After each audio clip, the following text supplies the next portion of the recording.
స్త్రీలుగా చాలా జాగ్రత్తగా ఉండవలసినటువంటి అవసరం ఉంది. ఎందుకంటే ఈ లోకములో స్త్రీ భావోద్రేకాలతో ఎక్కువగా ప్రవర్తిస్తుంది. స్త్రీ ఎమోషనల్. అందుకే ఆమె తొందరగా ఏడుపు, తొందరగా సంతోషం, తొందరగా కోపం స్త్రీకి వస్తాయి. ఎందుకంటే దేవుని పట్ల స్త్రీలో ఎన్నో హార్మోనల్ చేంజెస్ వచ్చినప్పుడు స్త్రీ ఎప్పుడు కూడా భావోద్రేకాలతోనే ప్రవర్తించడం జరుగుతుంది. అయితే ఆ బైబిల్ స్త్రీలు మాత్రము భావోద్రేకాలతో ప్రవర్తించలేదు.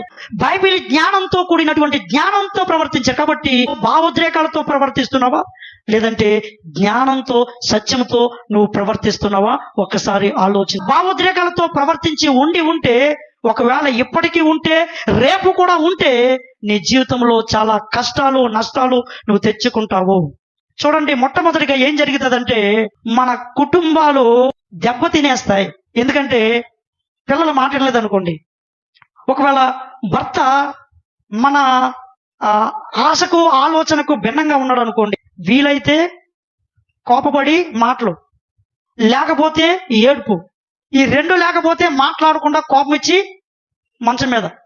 దీని మూలన కుటుంబంలో ఉన్నటువంటి మనుషులకు బాధ కలిగి బంధాలు బలహీనపడతాయి. దేవుని పట్ల నిజంగా జ్ఞానం కలిగిన వారు ఏం చేయాలంటే, అప్పుడు మనమేమి తొందరపడకుండా, ఈ టైం మాట్లాడే టైం కాదు, నా బిడ్డతో మాట్లాడే టైం కాదు, నా భర్తతో ఈ టైంలో మాట్లాడే టైం కాదు, మనం కోపం ఇచ్చే టైం కాదు, ఏడ్చే టైం కూడా కాదు. ప్రశాంతంగా ఓకే, నేను కోపపడడం బట్టి నా భర్త మారిపోడు, కోపపడడం బట్టి నా బిడ్డ మారిపోడు. కాబట్టి మనం జ్ఞానంతో ఈ టైంలో ఉండాలి. కాబట్టి మంచి టైం చూసుకుందామని కొంచెం ఆగి ఒక రైట్ టైంలో దేవుని బిడ్డలారా భర్తతో మాట్లాడితే, ఒక రైట్ టైంలో లేదంటే కుటుంబంలో ఉన్న బిడ్డలతో మాట్లాడితే దేవుని బిడ్డలారా అంతా కూడా చక్కబడిపోతుంది. లేకపోతే గందరగోళం అయిపోయి అప్పటికప్పటికే మాట్లాడేస్తే ఏమైపోతుందో, ఆ ఒక్కరోజుతో ఎన్ని జరగవచ్చు. కాబట్టి భావోద్రేకాలతో కాదు, జ్ఞానంతో నీ కుటుంబంలో నువ్వు ప్రవర్తించాలి.